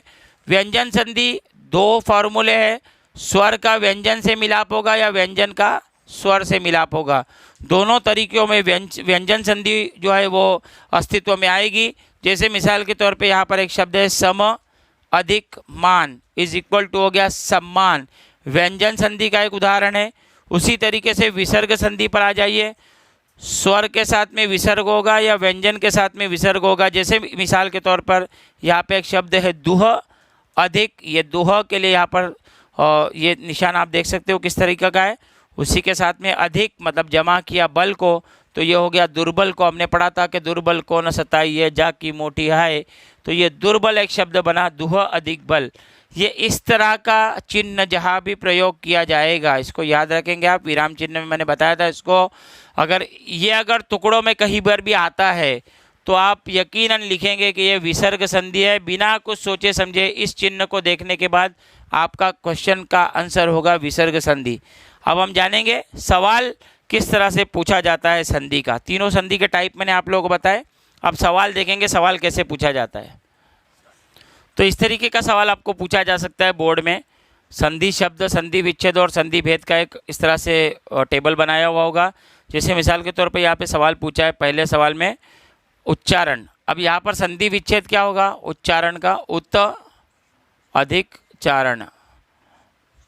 और ये कौन सी संधि है, तो ये है व्यंजन संधि, व्यंजन संधि। यहाँ पर देखेंगे आप अथवा लिखा हुआ है, मतलब यहाँ पर आधा आधा मार्क्स इसको मिलेगा। आपने ये सही लिखा, ये गलत लिखा तो आधा नंबर, दोनों सही लिखे तो 1 नंबर। लेकिन अथवा में एक और प्रश्न पूछा है, बीच में दिया है संधि विच्छेद महा अधिक उत्सव, तो महा अधिक उत्सव का संधि शब्द होगा महोत्सव। और चूंकि यहाँ पे स्वर से स्वर का मेल है, इसलिए हो जाएगा स्वर संधि। तो पहचानना बहुत आसान था। इस तरीके से मिसाल के तौर पर यहाँ पर आपका ये राइट है, ये रॉन्ग है किसी वजह से अगर ये रॉन्ग हुआ है, यहाँ पे हालांकि सही है लेकिन रॉन्ग हुआ है, यहाँ पर ये दोनों सही है, तो यहाँ पर आपका आधा अंक एक्स्ट्रा हो जाएगा, और यहाँ का आधा अंक और यहाँ का आधा अंक मिलके आपको पूरा 1 अंक यहाँ पर मिल जाएगा बहुत आसानी के साथ में। तो इसको याद रखेंगे, बहुत इंपॉर्टेंट है। और ऐसे कुछ मिसालें आप लोगों को अगर हल करना है, इंशाल्लाह आखिर में बताऊंगा फिर कह रहा हूँ कि इस चैनल पर बने रहिए और आखिर तक वीडियो देखने की कोशिश कीजिए। नेक्स्ट क्वेश्चन की तरफ हम लोग आए, वो है मुहावरे। और चूँकि यहाँ पर बहुत आसान है इसलिए हम इसके बारे में बहुत ज़्यादा बातें नहीं करेंगे। मुहावरे में आपको दो टाइप के क्वेश्चन पूछे जाते हैं। पहले टाइप में एक मुहावरा एक वाक्य के नीचे दिया जाता है, जैसे कि आप जानते हैं कि बात करने का तरीका होता है, एक साधारण तरीका होता है और एक जो है विशेष तरीका होता है। जैसे साधारण तरीके में अगर हम बात करें तो चोर पैसे लेकर भाग गया, एक साधारण तरीका है बोलने का। लेकिन अगर यही बात को अगर मुहावरेदार अल्फाज में अगर हम बयान करना चाहिए तो ये कह सकते हैं कि चोर पैसे लेकर 9 2 11 हो गया। तो पहला तरीका साधारण तरीका था, दूसरा तरीका विशेष तरीका था। विशेष तरीके का इस्तेमाल करके जो वाक्य बनाया जाता है हम उसी को मुहावरे कहते हैं। अब मुहावरे में एक वाक्य आपको इस तरह से कि एक साधारण वाक्य दिया जाता है, उसके साथ में 2 मुहावरे दिए जाते हैं। वो 2 मुहावरे के लिए कौन सा वाक्य परफेक्ट है, कौन सा मुहावरा परफेक्ट है, उसको चूज़ करना है और उसका वाक्य में प्रयोग करना है। सीधा 1 नंबर आपको मिलने वाला है। दूसरा एक आम तरीका है जिसमें मुहावरा दिया जाएगा, मुहावरे का पहले आपको अर्थ लिखना है और अर्थ लिखने के बाद में उसका वाक्य में प्रयोग करना है। इस तरह से करने पे आपको मुकम्मल 1 मार्क्स मिलेगा। मतलब मुहावरा इंपॉर्टेंट क्वेश्चन है, आसान है, लेकिन 2 मार्क्स का क्वेश्चन है। जैसे मिसाल के तौर पे आपको लास्ट ईयर एक क्वेश्चन पूछा था कि प्रताप ऐसा बातूनी है कि उससे पीछा छुड़ाना कठिन हो जाता है, और वहाँ पर एक ऊपर दिया हुआ है पिंड छुड़ाना। तो हम वाक्य में प्रयोग कर सकते हैं कि प्रताप ऐसा बातूनी है कि उससे पिंड छुड़ाना कठिन हो जाता है। एक और अगर हम दूसरे पैटर्न की बात करें तो एक आपको शब्द पूछा जाता है कि माथा ठनकना, तो आशंका होना, उसका वाक्य में हम लोग जो है उसके वाक्य का अर्थ लिख सकते हैं आशंका होना। और उसका प्रयोग किस तरह से किया जाएगा, तो अर्थ लिखने पर आपको आधा नंबर मिलेगा और वाक्य में प्रयोग करने पर आधा मार्क्स मिलेगा। चूँकि सेक्शन बहुत आसान है, सब लोग आसानी से कर लेते हैं। इसके भी सवालात आप कहाँ से हल करेंगे, आपको ये कहाँ से मिलेंगे, पूरा ढूंढ कर कहाँ से निकालेंगे, तो आपके लिए एक बहुत अच्छा सरप्राइज़ है।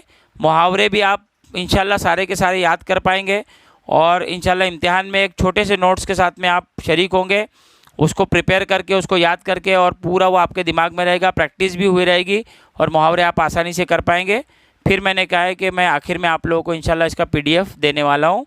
हमारे वसीम सर के वेबसाइट पर भी हम लोग अपलोड करेंगे और इंशाल्लाह मेरा नंबर भी आपको दूंगा, आप मेरे नंबर के ज़रिए भी हासिल कर सकते हैं। तो मुहावरे को हम यहीं पर रोकते हैं और आगे चलते हैं और इम्पॉर्टेंट पार्ट की तरफ। एक और 2 मार्क्स का क्वेश्चन आप लोगों को पूछा जाएगा और वो होगा काल भेद का प्रश्न। काल भेद के प्रश्न में आपको किस तरह से करना है, आप लोगों को जो है काल पहचानना है और काल पहचानने के साथ साथ में आपको काल परिवर्तन करने का भी प्रश्न पूछा जा सकता है। काल पहचानने का प्रश्न 1 होगा जिसके लिए 1 अंक होंगे। काल बदलने का प्रश्न 2 होंगे जिसमें से चुन के आपको 1 करना है। मतलब कुल मिलाकर सवालात यहाँ पर 3 है जिसमें से 2 क्वेश्चन आप लोगों को सॉल्व करने हैं। पहला काल पहचानने वाला होगा, दूसरा 2 काल परिवर्तन वाला होगा। अब काल पहचानना हो या काल परिवर्तन करना हो, किस तरह से करेंगे, जैसे मैं आप लोगों को यहाँ पर मिसाल देता हूँ कि वर्तमान काल की अगर बात करें, वर्तमान काल में आप जानते हैं कि 3 टाइप है, सामान्य वर्तमान काल, अपूर्ण वर्तमान काल, पूर्ण वर्तमान काल। सामान्य वर्तमान काल में हमेशा याद रखेंगे, मैं सिर्फ बात कर रहा हूँ इस वक्त वर्तमान काल की, तो आप लोगों को 3 शब्दों को याद रखना है, ता, ती और ते। जैसे क्रिया है, हर क्रिया के आगे ने लगता है, आपको पता है कि हर क्रिया के आगे ना या ने लगता है। जैसा आना, जाना, करना, सोना, खाना, पीना, उठना, बैठना, हंसना, रोना, धोना। अगर ये क्रियाएं अगर सामान्य रूप में होती है तो करता, करती, आता, जाती, खाता, खाती, सोता, सोती, सोते, आता, आती, आते, जाता, जाती, जाते। जैसे लड़की है, लड़की जा रही है, लड़की जाती है, लड़की, लड़के जाते हैं। और अगर जमा में होंगे तो लड़के, लड़कियां जाते हैं, लड़का जाता है, लड़की जाती है, और लड़के लड़कियां अगर जमा में है मतलब अनेक वचन में है तो जाते हैं। तो ता, ती और ते शब्द का प्रयोग आपको याद रखना है। मैं कोशिश करूंगा इंशाल्लाह एक ही जो है वाक्य के ज़रिए आप लोगों को समझाने की। जैसे यहाँ पर एक वाक्य दिया है, लड़की मुहावरे से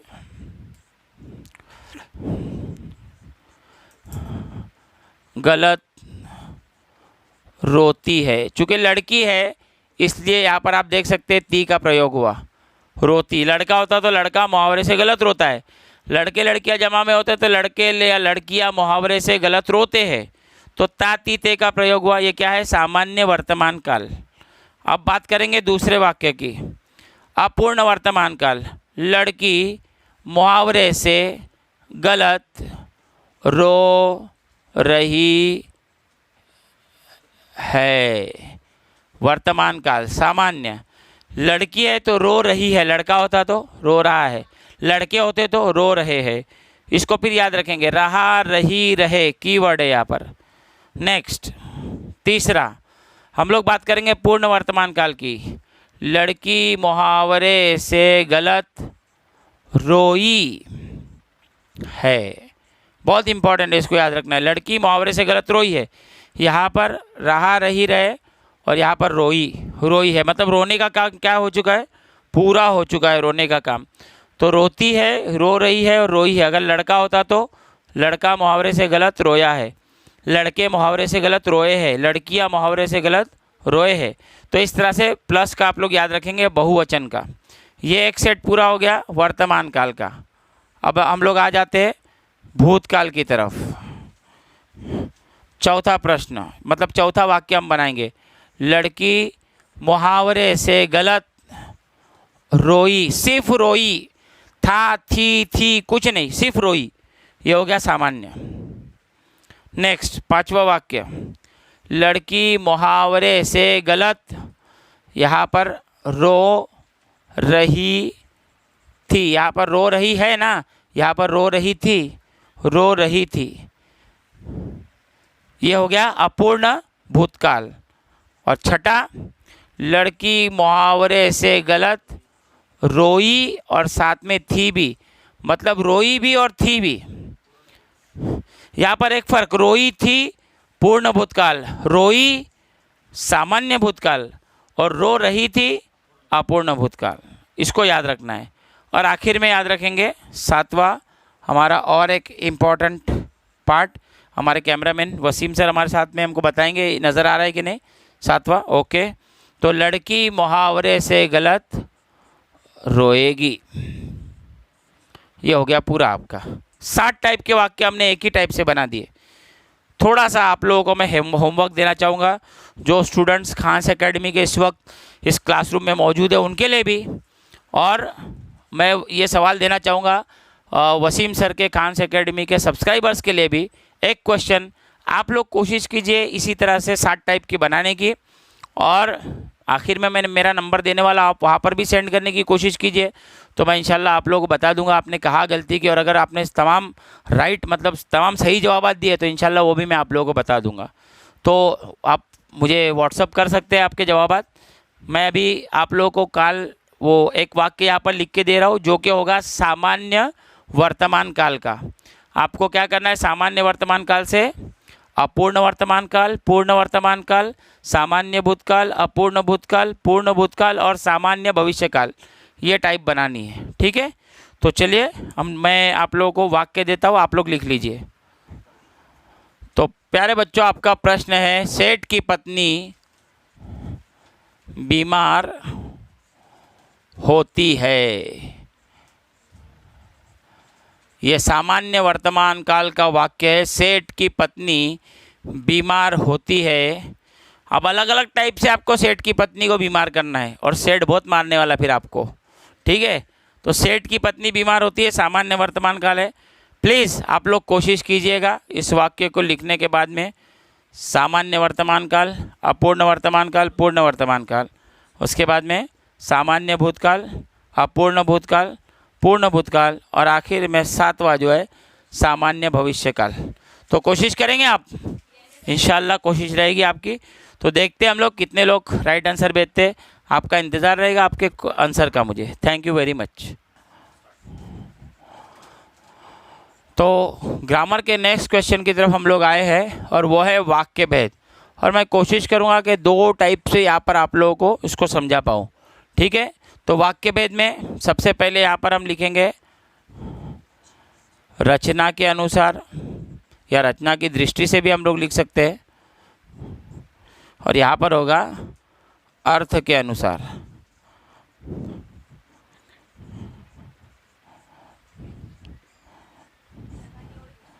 ठीक है,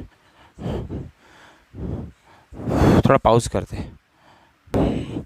तो रचना के अनुसार आप लोगों को मिलेंगे 3 टाइप, सरल वाक्य, संयुक्त वाक्य, मिश्र वाक्य। अगर उर्दू में मैं आप लोगों को बताना चाहूँ, अगर आप उर्दू मीडियम के स्टूडेंट्स हैं तो यहाँ पर मुफरद जुमला, कुछ लोग कहते हैं मुफर्रद, हालांकि वो मुफरद नहीं है, मुफरद जुमला है वो। तो मुफरद मुरक्कब और मखलूत, ये 3 जुमले सरल वाक्य, एक फेल होता है। संयुक्त वाक्य 2 फेल मिलाकर एक जुमला बनता है। और यहाँ पर कुछ शॉर्टकट्स अल्फाज हम लोग याद रख सकते हैं, और, लेकिन, किंतु, परंतु, अथवा, अतएव, या, लेकिन, ऐसे कुछ शब्दों का प्रयोग यहाँ पर किया जाता है वाक्य के बीच में। मिश्र वाक्य की एक निशानी ये है कि इसमें ये शब्द जो है कि मतलब झटके वाला के, जो उर्दू में हम कहते हैं, इस शब्द का प्रयोग किया जाता है। की शब्द का प्रयोग होता है। इसके साथ साथ में एक वाक्य इस तरह से होता है, जब, तब, जहाँ, वहाँ, जैसे, तैसे, मतलब ऐसे शब्दों का प्रयोग करके जो है वाक्य बनाया जाएगा, या फिर उसमें की का प्रयोग होगा। ये मिश्र वाक्य होगा। बहुत आसान है इसको पहचानना। मुफरद जुमला, मुरक्कब जुमला, मखलूत जुमला, फिर मैंने बताया। अर्थ के अनुसार अगर हम बात करें, विधानार्थक वाक्य सादा जुमला होगा। एक सादा जुमला जिसमें फेल भी एक होगा, और एक सादी जिसमें सादी बात बताने की कोशिश की गई हो। निषेधार्थक जुमला, निगेटिव सेंटेंस, जिसमें जो है वो नहीं का इस्तेमाल किया जाएगा। एक और शब्द है जिसका इस्तेमाल किया जाता है बिना, जैसे आपके बिना मेरा गुजारा मुमकिन नहीं, या आपके बिना मैं नहीं रह सकता, तो बिना शब्द का भी प्रयोग किया जाता है। प्रश्नार्थक, प्रश्न चिन्ह का प्रयोग किया जाएगा। आज्ञार्थक, हुक्म दिया जाएगा, तुम ऐसा करो, आज्ञा दी जा रही, हुक्म दिया जा रहा है। विस्मयादि बोधक क्या होगा? विस्मयादि बोधक एक्सक्लेमेटरी मार्क के साथ में जुमला होगा। आह, ओह, आहा, वाह, इस तरह के, शाबाश, ऐसे वाक्य का प्रयोग, ऐसे शब्दों का प्रयोग किया जाएगा।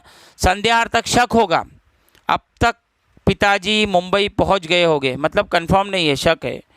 इच्छार्थक, अगर मैं कविता लिखता तो पहला आता, तो मतलब इच्छा प्रकट कर रहा है। संकेतार्थक, संकेत बताने की कोशिश कर रहा है, संकेत देने की कोशिश कर रहा है। तो इसको याद रखेंगे। विधानार्थक, निषेधार्थक, प्रश्नार्थक, आज्ञार्थक, विस्मयादि बोधक, संदेहार्थक, इच्छार्थक और साथ साथ में संकेतार्थक। ये आप लोगों को 2 टाइप के वाक्य देखने को मिलेंगे। सवालात इसके ऊपर पूछे जाएंगे, आपको प्रश्न पूछा होगा, आपको रचना के अनुसार एक वाक्य पहचानना होगा, अर्थ के अनुसार पहचानने के लिए भी आ सकता है, अर्थ के अनुसार आप लोगों को परिवर्तन करने के लिए भी आ सकता है। दोनों इंशाल्लाह अगर आप प्रैक्टिस करेंगे, इंशाल्लाह आपको अच्छे मार्क्स यहाँ पर मिल पाएंगे। अगला इम्पॉर्टेंट पार्ट पत्र लेखन का, जो कि पूछा जाता है 4 नंबर के लिए। पत्र लेखन जब भी आप करेंगे तो आपको याद रखना है कि पत्र लेखन में कुछ स्टेप्स है जिसका आपको याद रखना है। सबसे पहले अगर मैं बात करूँ, ये आपका अगर जवाबी पर्चा है और ये आपने इस तरह से अगर लाइन ड्रॉ की है, मेरी लाइन टेढ़ी मेढ़ी है, आप कोशिश कीजिए सही लाइन बनाने की। तो यहाँ पर आप जब शुरू करेंगे तो एक लेफ़्ट हैंड से ही इंशाल्लाह आपको कोशिश करनी है कि आप पूरा के पूरा कंटेंट आपका लिख सके, मतलब लेफ़्ट हैंड का ही आपको इस्तेमाल करना है। जैसे मिसाल के तौर पे सबसे पहले यहाँ पर दिनांक, कौन सी दिनांक को आप पत्र लिख रहे हो वो इम्पॉर्टेंट है। आप दिनांक आगे पीछे कर सकते हो, कोई मसला नहीं है। दिनांक पर कोई आपके नंबर कम होने वाले नहीं, लेकिन दिनांक लिखने का तरीका आपका सही होना चाहिए। उसके बाद में प्रति या फिर सेवा में आप लिख सकते हो। प्रति या सेवा में इस शब्द का प्रयोग किया जा सकता है। आप किसको पत्र लिख रहे हो, उनका नाम का ओहदा और उनका एड्रेस यहाँ पे लिखा जाएगा। और उसके बाद में एक इम्पॉर्टेंट चीज़ है, वो है उनका ईमेल आईडी। यहाँ पर उनका ईमेल आईडी भी ऐड करना है।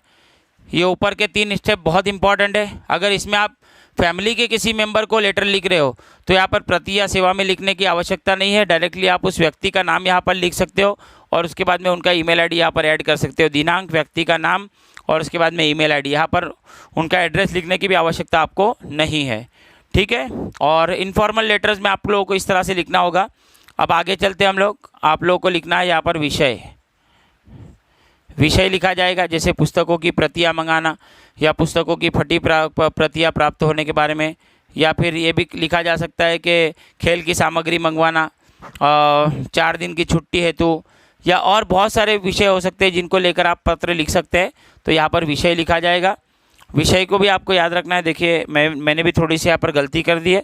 विषय को भी आपको यहीं से लिखना है, बिल्कुल एक लाइन छोड़कर, ताकि थोड़ा सा मतलब नज़र आए कि आपने अलग अलग जो है वो कंटेंट का इस्तेमाल किया है और आपके स्टेप सही है।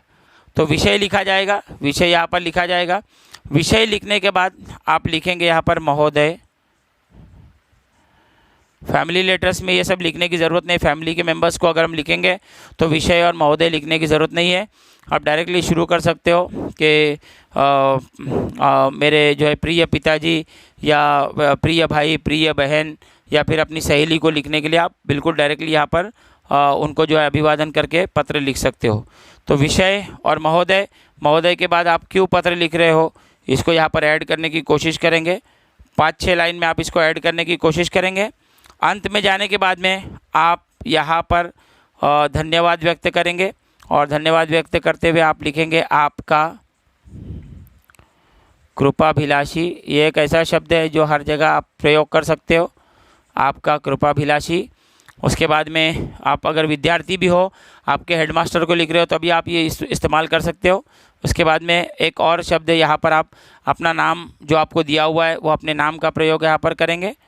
उसके बाद में नाम के साथ में आप यहाँ पर अपना पता ऐड करेंगे, जो नाम आपका दिया आपका पता, और एंड में आप यहाँ पर ऐड करेंगे अपना ईमेल आईडी। मतलब ईमेल आईडी दोनों जगह लिखना कंपलसरी है, यहाँ पर भी और यहाँ पर भी। अगर स्टेप्स हम देखें तो दिनांक, प्रति या सेवा में, उसके बाद में एड्रेस, उसके बाद ईमेल आईडी, उसके बाद विषय, उसके बाद महोदय, उसके बाद में मूल पत्र आप क्यों लिख रहे हैं उसका विवेचन यहाँ पे करना है। उसके बाद में यहाँ पर आपका अंत करना है, यहाँ पर आपका नाम, यहाँ पर आपका पता और एंड में आपका ईमेल आईडी। इस तरीके से अगर आपका पत्र लिखा रहेगा तो इंशाल्लाह यहाँ पर मुकम्मल 4 मार्क्स आप लोगों को आसानी के साथ में मिल सकते हैं। तो ये कंटेंट को आपको ध्यान में रखना है, कंटेंट को ध्यान में रखते हुए आपको पत्र लिखने की कोशिश करना है। ये तो हुआ हमारा एक कार्यालयीन पत्र का नमूना। अगर फैमिली लेटर की अगर बात करूँ तो एक नमूना मैं आप लोगों को सुना दूँ। फैमिली लेटर में जैसे एक लेटर है यहाँ पर, और पूछा गया है कि शिरडी से अपूर्वा कठाले जन्मदिवस की बधाई देते हुए अपने मित्र सहेली उदय या उमा को पत्र लिखती है। तो इस किस तरह से लिखा जाएगा हम लोग इसको देखने की कोशिश करेंगे, किस तरह से लिखा जाएगा। दिनांक सबसे पहले ऊपर 10 मार्च 2021, प्रिय मित्र उदय, सप्रेम नमस्ते। हमने ईमेल आईडी ऐड किया है uday123@gmail.com, ठीक है। जन्मदिवस के उपलक्ष्य में कल ही मुझे तुम्हारा निमंत्रण पत्र प्राप्त हुआ। तुम्हारा जन्मदिवस हम सब के लिए अत्यंत हर्ष का दिन है। मेरी हार्दिक इच्छा थी कि मैं इस शुभ अवसर पर अवश्य पहुंचूं, परंतु मेरी परीक्षाएं अत्यंत निकट होने के कारण मैं स्वयं को असमर्थ पा रहा हूं। मुझे उम्मीद है मेरी विवशता को ध्यान में रखते हुए मुझे क्षमा करोगे।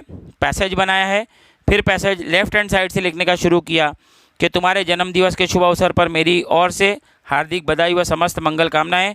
मेरी ईश्वर से यही प्रार्थना है कि जीवन में वह सब कुछ तुम्हें प्राप्त हो जिसकी कामना तुम करते हो। तुम्हारा मित्र अपूर्व कठाले, आदर्श नगर, शिरडी, नासिक।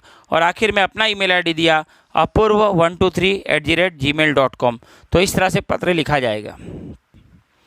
चलिए, तो थोड़ा सा हम लोग और आगे बढ़ते हैं क्योंकि वीडियो ज़्यादा लंबा होने का खतरा है, इसलिए हम लोग कोशिश करते हैं थोड़ा शॉर्ट में इसको हम ख़त्म करें। अगला सवाल होगा कहानी लेखन, गद्य आकलन या विज्ञापन लेखन। इन तीनों में से कोई एक आपको करना है। मतलब तीनों प्रश्न आपको पूछे जाएंगे, कहानी भी होगी, गद्य आकलन भी होगा, विज्ञापन लेखन भी होगा। या ये हो सकता है कि इनमें से 2 क्वेश्चन आपको पूछे जाएंगे। आपको क्या करना है, कहानी लिखनी है, गद्य आकलन करना है या विज्ञापन लेखन करना है। आप तीनों में से किसी एक को अगर हज़फ भी करना चाहे, मतलब छोड़ना चाहे, तो भी मुमकिन है। मैं आपसे गुजारिश करूंगा, कहानी लेखन बहुत आसान होता है, आप ज़रूर करें। गद्य आकलन मतलब 4 प्रश्न तैयार करना है। अगर ये क्वेश्चन आता है तो हर एक इसी क्वेश्चन के पीछे दौड़ता है, और कोई क्वेश्चन नहीं, बल्कि गद्य आकलन सिर्फ 4 प्रश्न तैयार करना है। और विज्ञापन लेखन, तो ये जो तीनों पार्ट है इसकी आप थोड़ी सी प्रैक्टिस करने की कोशिश कीजिए। इंशाल्लाह मेरे कुछ वीडियोस भी है, मैं वसीम सर से गुजारिश करूंगा वो आप लोगों से शेयर करें। और इंशाल्लाह कहानी लेखन, गद्य आकलन और विज्ञापन लेखन के ज़रिए आप बहुत आसानी से यहाँ पर 4 मार्क्स आसानी से हासिल कर पाओगे। डिस्क्रिप्शन में इंशाल्लाह कोशिश की जाएगी आपको लिंक देने की। गद्य आकलन में आप लोगों को बता दूं कि कभी भी आप ये मत सोचना कि एक पैसेज के ऊपर हमको सवाल तैयार करने हैं, बल्कि आपको ये सोचना है कि एक वाक्य के ऊपर हमको सवाल तैयार करने हैं। जैसे रहीम अपने पालतू जानवर को लेकर जंगल में गया। एक मिसाल दे रहा हूँ मैं, एक वाक्य है, रहीम अपने पालतू जानवर को लेकर जंगल में गया। तो यहाँ पर यार ये भी कहा जा सकता है कि रहीम अपने बैलों को लेकर खेत में गया, ये भी एक वाक्य हो सकता है। अब यहाँ पर एक वाक्य है, लेकिन इस पे सवाल कैसे बनाया जा सकता है कि रहीम किसको लेकर खेतों में गया और कौन बैलों को लेकर खेत में गया। रहीम बैलों को लेकर कहा गया। मतलब एक ही वाक्य से अलग अलग टाइप के क्वेश्चन बनाए जा सकते हैं। आपको एक वाक्य पर चार क्वेश्चन नहीं बनाना है, एक वाक्य पे एक ही क्वेश्चन बनाना है, लेकिन ऐसा मैं बता रहा हूँ कि अलग अलग 4 वाक्य आप चूज़ करके बहुत आसानी से क्वेश्चन बना सकते हो। विज्ञापन लेखन का क्वेश्चन भी बहुत आसान होता है। आइसक्रीम पार्लर की विज्ञापन हो और सौंदर्य साबुन की एडवर्टाइजमेंट हो या फिर और कोई एडवर्टाइजमेंट हो ऐसी जो बहुत मतलब चर्चा का विषय होती है, तो ऐसी एडवर्टाइजमेंट। और कहानी लेखन, गद्याकलन, कहानी जो आपने बार बार सुनी है, 3 स्टेप्स याद रखेंगे। आपको शीर्षक देना है, मतलब उन्वान देना है। कहानी का जो मेन मज़कूर है वो आपको लिखना है। कहानी कैसी ख़त्म हुई, कैसी शुरू हुई, और बीच के पार्ट्स क्या थे वो सारे आपको ऐड करना है। और आखिर में इस कहानी के ज़रिए आपको क्या सीख मिली, 3 चीज़ें यहाँ पर याद रखना है। 4 प्रश्न यहाँ पर बनाने हैं। विज्ञापन लेखन कम शब्दों में ज़्यादा से ज़्यादा। डिज़ाइन कम होगी चलेगा, लेकिन कंटेंट आपका लिखा हुआ जो है वो अच्छा होना चाहिए, क्योंकि मार्क्स डिज़ाइन के नहीं होते, मार्क्स होते हैं लिखने के। फिर हो गया। तो सबसे आखिरी क्वेश्चन की तरफ हम आए हैं, जो कि है निबंध लेखन का कंपलसरी क्वेश्चन है। 5 टाइप के निबंध में से एक टाइप का निबंध आपको पूछा जाएगा। एक तो आत्मकथात्मक होगा, वैचारिक निबंध होगा, वर्णनात्मक निबंध होगा, चरित्रात्मक निबंध होगा, या फिर कल्पना प्रधान निबंध होगा। हर निबंध का टाइप मैं आप लोगों को बताता चलूँ। जैसे आत्मकथात्मक निबंध में हो सकता है पेड़ की आत्मकथा, वैचारिक निबंध में हो सकता है विज्ञान के चमत्कार, वर्णनात्मक निबंध में हो सकता है नदी किनारे 2 घंटे, चरित्रात्मक निबंध में हो सकता है मेरा प्रिय खिलाड़ी, और कल्पना प्रधान निबंध में हो सकता है यदि मोबाइल ना होता। तो 5 टाइप मैंने आप लोगों को बताने की कोशिश की है, और इन 5 में से कोई एक टाइप आप लोगों को पूछी जा सकती है। 2 टाइप के क्वेश्चन होंगे, 2 टाइप के क्वेश्चन में से कोई एक जो है निबंध का आंसर आप लोगों को लिखना होगा। और जैसे मिसाल के तौर पे यहाँ एक प्रश्न है कि किसी एक विषय पर 60 से 70 शब्दों में निबंध लिखे, मेरी अविस्मरणीय यात्रा और यदि मैं शिक्षक होता, ये 2 पूछा गया है। यदि मैं शिक्षा मंत्री होता, इसके ताल्लुक से मैंने यहाँ पर जो है लिखने की कोशिश की है। इंशाल्लाह कोशिश करूँगा इसका भी लिंक मैं आप लोगों को दे दूँ। और 5 निबंध में से 2 टाइप के निबंध पूछे जाएंगे। फिर मैं आप लोगों को बताता चलूँ, आपको एक निबंध आप लोगों को लिखना कंपलसरी है। निबंध लिखते वक्त आप लोगों को याद रखना है कि वाक्य छोटे बनाने हैं। वाक्य छोटे बनाने के साथ साथ में आप कोशिश करेंगे कि आपका जो कंटेंट हो निबंध का वो कम से कम 1.5 पेज का हो, ज़्यादा से ज़्यादा 2 पेज का हो। 2 से ज़्यादा पेज भी आप लिखने की कोशिश ना करें। 1.5 से कम पेज अगर आपका होगा, 1 पेज भी होगा तो बहुत ज़्यादा मसला नहीं है। लेकिन अगर आप थोड़ा सा और अच्छा लिखना चाहते हैं, चूँकि किसी की राइटिंग बड़ी किसी की छोटी होती है, तो 1 पेज कम से कम, 1 पेज से कम ना हो, 1.5 पेज या फिर 2 पेज, ज़्यादा से ज़्यादा 2 पेज से ज़्यादा लिखने की कोशिश ना करें, क्योंकि 70 से 80 शब्दों में निबंध लिखना होता है। इतना कंटेंट आपके लिए काफ़ी है और आप इतना आसानी से कर सकते हो। तो स्टूडेंट्स, मैंने आज आप लोगों को कृति पत्रिका का पूरा प्रारूप बताने की कोशिश की, और इस प्रारूप के ज़रिए मैंने कुछ क्वेश्चंस तैयार किए हैं। अगर यहाँ पे मेरे स्टूडेंट्स मौजूद है तो यहाँ पर ज़रा अपना PDF दे सकते, ताकि मैं स्टूडेंट्स को शो कर सकूँ किस तरह का PDF हमारा होगा। और ये PDF इंशाल्लाह वसीम सर की जो वेबसाइट है www.khansacademy.in, इंशाल्लाह उसके ऊपर ये जो है पूरा कंटेंट आप लोगों का ये PDF इंशाल्लाह आप लोगों को पहुंचाने की कोशिश की जाएगी। और कोशिश रहेगी कि यह सारा कंटेंट आप लोग क्वेश्चन के वाइज हल कर सके। आप देखेंगे इसमें हमने क्वेश्चन वाइज, मतलब लेसन के हिसाब से इसको ऐड करने की कोशिश की है। जैसे खोया हुआ आदमी, सफ़र का साथी और सिरदर्द, और अनोखे राष्ट्रपति, कलाकार, और उसके बाद में मुकदमा। मतलब जैसे आप लोगों को क्वेश्चन आने वाले, सौंधी सुगंध, मातृभूमि, ऐसा वसंत कब आएगा, जिन्हें ढूंढा और अति स्वाद श्याम जो। उसके बाद आप देखेंगे कि मानक वर्तनी के जो क्वेश्चन यहाँ पर मौजूद है, तो मानक वर्तनी के क्वेश्चन में यहाँ पर प्रैक्टिस के लिए हमने छोड़ा है विश्वास, सुरक्षित, मस्तक, दुर्बल। आपकी प्रैक्टिस के लिए इसको जगह छोड़ी हुई, ताकि आप इसकी प्रैक्टिस कर सकते हो। उसके बाद में अव्यय का वाक्य में प्रयोग करना, ये भी आप यहाँ पर देख सकते हो किस तरह से इस्तेमाल किया जा रहा है। मुहावरों के लिए हमने यहाँ पर जगह छोड़ी हुई है, जैसा आगाह कर देना, सचेत करना, आप देख सकते हो। उसी के साथ साथ में यहाँ पर आप देख सकते हो कि काल पहचानना, तो काल पहचानने के लिए हमने जगह छोड़ी हुई है। आप आंसर पर जो है हाथ रखकर या पट्टी रखकर आप देख सकते हो कि अपने जवाबात कितने सही है। उसके बाद में यहाँ पर वाक्य काल परिवर्तन करना, ऊपर काल दिया हुआ है, नीचे परिवर्तन करने के लिए पूछा है। परिवर्तन करके नीचे लिख सकते हो। अपने क्लास टीचर से इसको चेक करवा सकते हो, अपने हिंदी के सब्जेक्ट टीचर से इसको चेक करवा सकते हो। उसी तरह से संधि शब्द, संधि विच्छेद और संधि का भेद, जैसे दंडकारण्य, संधि विच्छेद हो गया दंडक अधिक आरण्य, और संधि भेद हो गया स्वर संधि। संधि के बहुत सारे टाइप है, तकरीबन 42 टाइप है, जिसको मैंने यहाँ पर ऐड किया है। इंशाल्लाह आप लोगों को इसी में से सवाल रहेगा बोर्ड इम्तिहान में। और फिर देखेंगे हम विराम चिन्ह। विराम चिन्हों के यहाँ पर क्वेश्चन देखें आप, विराम चिन्ह यहाँ पर दिए गए, सराव के लिए जगह छोड़िए और उत्तर यहाँ पर लिखे हुए। जितने विराम चिन्ह पूछे जाते हैं अक्सर 12 विराम चिन्हों के नाम के साथ में यहाँ पर मौजूद है।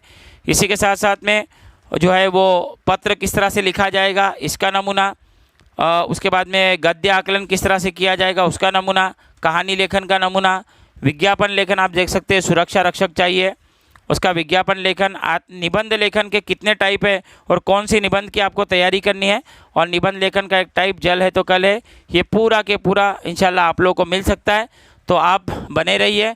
मैं अपना नंबर भी आप लोगों को देता चलूँ।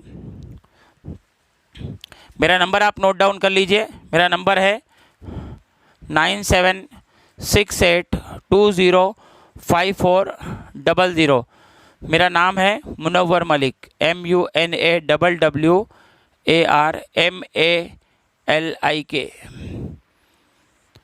तो आप इसके ऊपर अपने जवाबात भी भेज सकते हैं और अपने सवालात भी मुझे भेज सकते हैं। और इस लेक्चर के ताल्लुक़ से अगर आप कुछ मज़ीद जानकारी चाहते हैं तो मुझसे कांटेक्ट कर सकते हैं। आज खान्स एकेडमी ने मुझे अपने इतने बड़े चैनल पर यहाँ पर बुलाकर मौका दिया, और वसीम खान सर बहुत बहुत शुक्रिया आपका। इसी तरह से आप हमें याद करते रहिए। इंशाल्लाह दीगर मज़ामीन के लिए भी जो हम जानते हैं वो आपकी रहनुमाई करने की ज़रूर कोशिश करेंगे। बहुत बहुत शुक्रिया। अस्सलाम वालेकुम। तो स्टूडेंट देखा आपने कि किस तरह से हमारे मुनव्वर मलिक सर ने जो है अपना कीमती वक्त निकाल कर खान्स एकेडमी और आप तमाम तुलबा को जो है दिया। अब इसका जो है आपको जो है अपना फीडबैक देना है। आप कमेंट करके बताइए कि ये लेक्चर आपको कैसा लगा। डिस्क्रिप्शन में जो है हमने मुनव्वर मलिक सर के चैनल का जिसका नाम है ई गाइडेंस, आपको उसका लिंक दिया है। आप ज़रूर उसको जाके सब्सक्राइब कीजिए और अपने साथियों में शेयर कीजिए, क्योंकि इस तरह के कंटेंट जो आपने अभी देखा रिवायती तरीके से, वहाँ पर उन्होंने डिजिटल तरीके से अपने चैनल पर जो है समझाया है। तो आप उन्हें ज़रूर सपोर्ट कीजिए और उनके चैनल को ज़्यादा से ज़्यादा शेयर कीजिए। पूरे महाराष्ट्र के उर्दू मीडियम के बच्चों के लिए जितने भी टीचर्स ऑनलाइन तरीके से जो काम कर रहे हैं, हम उन्हें खान्स एकेडमी पर मदऊ कर रहे हैं, और आप लोगों को उनसे जो है फैज़ियाब होना है, उन्हें सुनना है और उनका वीडियो देखना है। तो फ़िलहाल इस वीडियो में इतना ही, और इसी तरह के मज़ीद जो है तालीमी वीडियोस देखते रहने के लिए हमारे चैनल खान्स एकेडमी पर बने रहिए। अगर आप चैनल पर नए हैं तो चैनल को सब्सक्राइब ज़रूर कीजिए, बेल आइकन दबाइए, ऑल नोटिफिकेशन पर क्लिक कीजिए, ताकि ऐसी जो है वीडियोज़ की अपडेट्स आपको मिलती रहे। मिलते अगले वीडियो में, तब तक के लिए देखते रहिए, सीखते रहिए और बने रहे खान्स एकेडमी के साथ। शुक्रिया।